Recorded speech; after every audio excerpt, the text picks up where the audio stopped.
আমি হচ্ছে পুরো শীতটাতে ওদের বেশ ভালোভাবে টেক কেয়ার করেছি আলহামদুলিল্লাহ। ওদের পুরো শীতে হচ্ছে ঠান্ডার জনিত কোনো ধরনের কোনো সমস্যা হয়নি। বাট শীতটা থেকে এখন হচ্ছে গরম চলে এসেছে। গরমে হচ্ছে ওর একটু হচ্ছে প্রবলেম হয়েছে। আই মিন ওর হচ্ছে হালকা হালকা একটু খুব খুব করে কাশি দিচ্ছে। বাট সেটাও মাঝে মাঝে, সব সময় না। তো এই যে কাশিটা ও দিচ্ছে, তো এটার জন্য হচ্ছে আপনারা জানেন যে আমি হচ্ছে যেটা ঘরোয়া প্রবলেম যেগুলো আমি জানি না বা হচ্ছে যেগুলো হচ্ছে আমি প্রবলেম ফেস করি, সেটার জন্য হচ্ছে আমি ডক্টর দেখাই। তো ওকেও ডক্টর দেখিয়েছি আমি। তো ডক্টর হচ্ছে কিছু হোম রেমেডি আমাকে বলেছে যে এটাতে যদি ঠিক হয়ে যায় তাহলে আর মেডিসিনের প্রয়োজন নেই। তো হালকা কাশি হলে বিড়ালের জন্য বাসায় কি করতে পারেন সেটাই আজকে আপনাদের সাথে শেয়ার করব। ঠান্ডার লক্ষণটা বুঝতে পারবেন হচ্ছে নাক দিয়ে পানি পড়লে বা হচ্ছে চোখ দিয়ে পানি পড়লে, তারপর হচ্ছে খেলাধুলা না করলে, খাবার দাবার কম খেলে, সেক্ষেত্রে হচ্ছে বুঝতে পারবেন যে ওদের সর্দি লেগেছে বা ঠান্ডা লেগেছে। এটা একটা ব্যাপার। আরেকটা জিনিস হচ্ছে যে কাশি হলে এর ব্যাপারটা আলাদা। প্রথম স্টেপ যেটা ডক্টর আমাকে বলেছে সেটা হচ্ছে যে আপনাকে হচ্ছে খাবারটাকে অবশ্যই গরম করে দিতে হবে। সেটা গরম হোক বা ঠান্ডার দিন হোক, সেটা কোনো কথা না। আপনি যে করবার ওকে খাবার সার্ভ করবেন সেই করবারই খাবারটা হচ্ছে ওকে ভালোভাবে গরম করে দিতে হবে। আই মিন যতটুকু গরমে সহ্য করে ও খেতে পারবে ওরকম গরম। খাবার খেতে না চাইলে ওই টাইমটাতে গরম করে খাবার দিবেন না, কারণ আগে থেকে খাবার দিয়ে রাখলে কিন্তু খাবারটা ঠান্ডাই হয়ে যাবে। তাই হচ্ছে যখন ওর ক্ষুধা লাগবে, আপনার কাছে খাবার চাইবে, তখন হচ্ছে আপনি খাবারটাকে গরম করবেন এবং গরম করে হচ্ছে তখনই খাবারটা সার্ভ করবেন। যতটুকুতে ও খেতে পারে ঠিক অতটুকুতে ওকে দিয়ে তখনই হচ্ছে আপনি খাবারটা ওকে সার্ভ করবেন।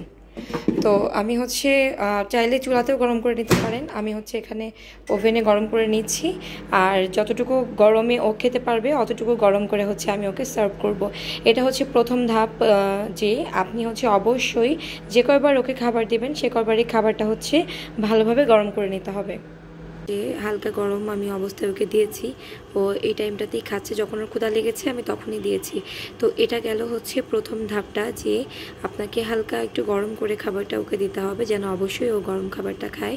ঠান্ডা জাতীয় কোনো খাবার যেন এই টাইমটাতে না খায়। আর এরপরে হচ্ছে স্টেপ নাম্বার 2টা শেয়ার করব। তারপরে স্টেপ 3। সো 3টা স্টেপ ফলো করতে বলেছিল ডক্টর, অ্যান্ড সেটা ফলো করে আল্লাহর রহমতে ওর কাশিটা একদমই ভালো হয়ে গিয়েছে। স্টেপ 2তে আমি হচ্ছে এখানে কুসুম গরম পানি নিয়েছি এক বাটিতে। অবশ্যই আপনি হাত দিয়ে চেক করে নেবেন, যেহেতু ড্রপারে খাওয়াচ্ছি তাই সরাসরি এটা গলাতে যাবে, তো বেশি গরম যেন না হয় সেটা খেয়াল রাখতে হবে। আমি হচ্ছে একটা ড্রপারের সাহায্যে ওকে খাওয়াবো।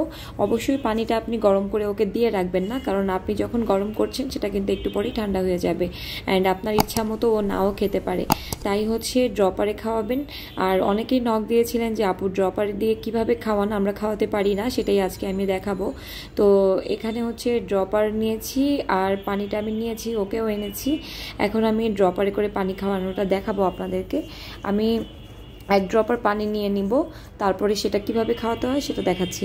তো এই যে পানিটা হচ্ছে আমি নিলাম পানিটা প্রথমে, তারপরে হচ্ছে ওদেরকে একটা সিস্টেম আছে, সেটা হচ্ছে চাইলেই ওরা মুখ হা করে না বা ওদেরকে হা বললে হা করবে না।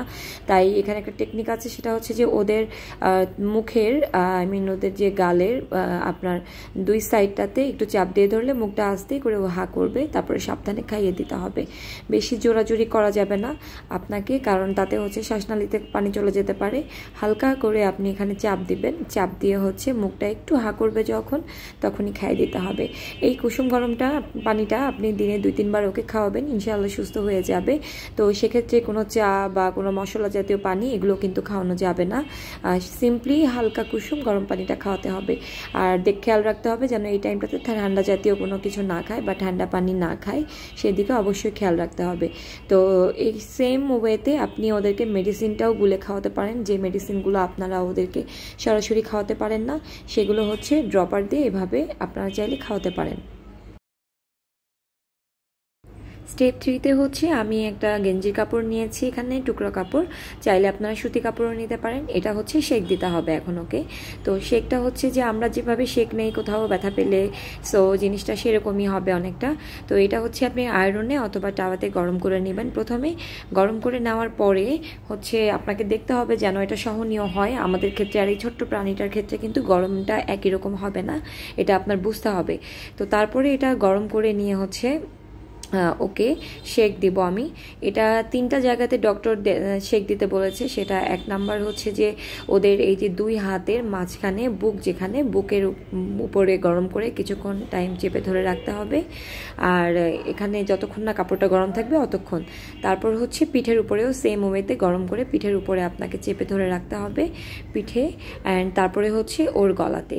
তো এভাবেই হচ্ছে আপনাকে দিনে 2-3 বার শেক দিতে হবে। ইনশাল্লাহ ও সুস্থ হয়ে গিয়েছে, তাই আমি ভাবলাম যে হালকা কাশিতে হোম রেমেডি হিসেবে এটা যদি আপনি ফলো করেন তাহলে ইনশাআল্লাহ আপনার বিড়াল সুস্থ হয়ে যাবে। তবে সেক্ষেত্রে যদি বেশি কাশি হয় বা ঠান্ডা লাগে, চোখ দিয়ে নাক দিয়ে পানি পড়ে, সেক্ষেত্রে অবশ্যই আপনাকে ডক্টর দেখাতে হবে, মেডিসিন নিতে হবে। তো আশা করি সবাই বুঝতে পেরেছেন। ভালো লাগলে অবশ্যই আমার চ্যানেলটা সাবস্ক্রাইব করবেন। সবাই অনেক অনেক ভালো থাকবেন, সুস্থ থাকবেন। আল্লাহ হাফেজ।